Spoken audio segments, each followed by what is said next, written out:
These are probably the best I've ever made. I cook this recipe for my family every year and have for several years now.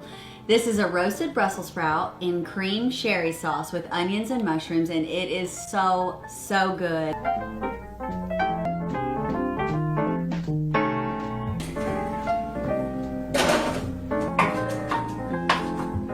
So we got 4 slices of bacon.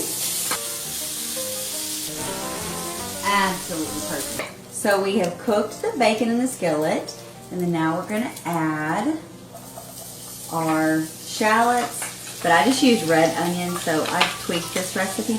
Add your mushrooms. So we've let this cook for just about 5 minutes, and now I'm going to add just a spoonful of minced garlic. I'm going to add both of these in here.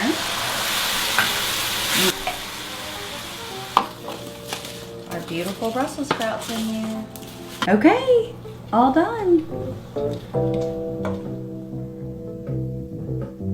It's always good, but this is really good because you're only focusing on this. That is true. Normally in Thanksgiving, you're doing all sorts of things, and so this year, just I will only make this.